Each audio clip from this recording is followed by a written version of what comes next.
Hello, welcome back. Today is February 12th, and today I'll be reading some more poems. These are poems by Ragan Fox. He is a star of Big Brother. He is a poet, performer, and professor. He has a website, which I will put a link in the info bar, and also a podcast, Fox in the City with Ragan Fox, which you may enjoy if you think that Gay Pimpin' with Johnny McGovern is too highbrow. I've got two poems from his book Heterophobia, and I'll be reading one very difficult poem from his book Exile in Gayville, beginning with While the Boy Took a Bone, a Lust Story, a tribute to Gertrude Stein, by Ragan Fox.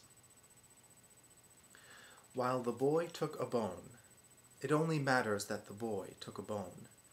As the boy took of a bone, the boy took a bone, a lust story. While and during or while, and during or while the boy took, while but not before, and or during or while the boy took the bone, and the boy took of the bone, a lust story. In, not before but in the moment before it was in and around, but never before it was in.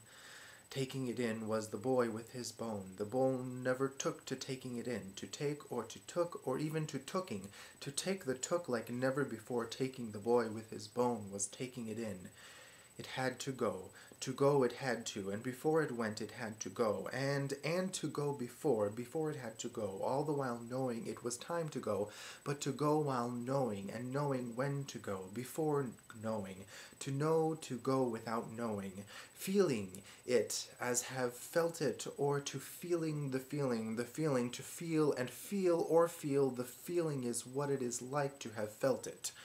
While the boy took the bone, having felt the feeling, while the boy took a bone, a lust story, while the boy took a bone, a lust story, relax, to relax, and to relax, relax or relax, to relax while relaxing, relax. After having relaxed, relax is to be relaxing. And after, not before, and sometimes during, while, but never before, only during or after the boy took a bone. The boy took a bone, a lust story. Now something a little bit more fun, also from Heterophobia. This is called To Be Straight. I want to be straight, lower middle class, and work at the Pottery Barn. I want to shop off the sales rack at the Gap. Fuck it, I want to work at the Gap. To fold clothes like a derailing trained monkey so well I compete in clothes folding competitions. I want customers to cross by mountains of contoured sea mist crew necks and cry, damn, those clothes are folded. I want to change my name from Brian to Bryon, to have slightly below average penis size, and pubic hair shaved into a lightning bolt. Zap.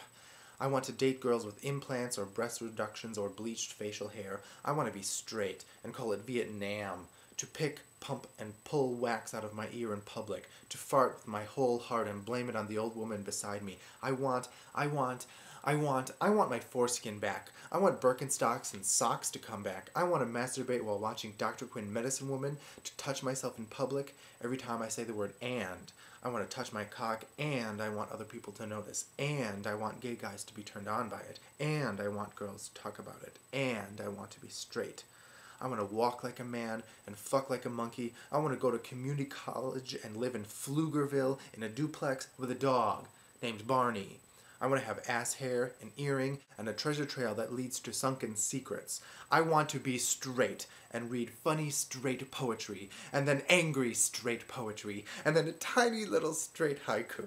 I want to be straight because sometimes being gay is just too difficult. I want to hold my lover's hand on the tourist fishing boat, kiss him at Sizzler, and make love in an airplane bathroom. I want to be straight and revel in these pleasures. I want to be straight and still sleep with men.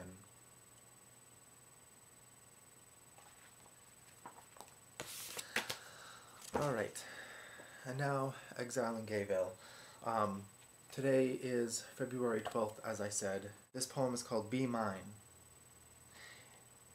and it begins with the date. Just to let you know, this is a difficult piece to read, and it may be a difficult piece to hear. So settle in. Be Mine. On February 12th, 2008, 15-year-old Lawrence Larry King sat in his first period class at E.O. Green Junior High School. 2 days away from Valentine's Day isn't easy when you're young and gay. To whom do gay kids give their candy hearts away?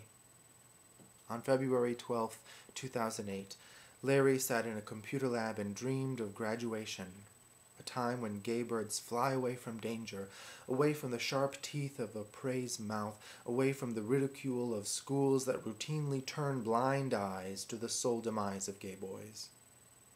His peers picked on Larry for being queer, flamboyant, and girly.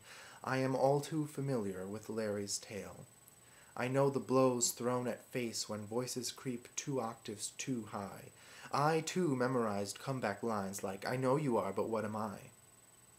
I understand why Larry responded the way he did when a fellow student made fun of him. "Why do you care if I'm gay? You want to be my Valentine?" Maybe Larry's response was half real, half joke. Many of the boys I coveted in high school took pokes at me for having the audacity to be. I know the paradox of wanting to kiss the fist hitting my face, to lick lips that spit the words fairy and fag. This is a gay boy's mother's milk. The next day, February 12th, 2008, Larry's ill-fated early Valentine took the shape of a gun and bullets in the face. A day later, doctors declared him brain dead from gunshots to the head. Lawrence Larry King, I thank you for reminding me how lucky I am to have survived high school. I thank you for every day you took attacks in stride, for every smile you managed in spite of being spit on. For 3 days, Larry was kept alive on life support so that his organs could be donated to folks who needed eyes and a heart. How many gays need to die? How many eyes and hearts need to be harvested? How many bullets need to fly? How many names called? How many fists? How many kicks? How many punches? How many tears? How many funerals? How many more families broken? How many more of my kind need to donate their insides for eyes and hearts to open?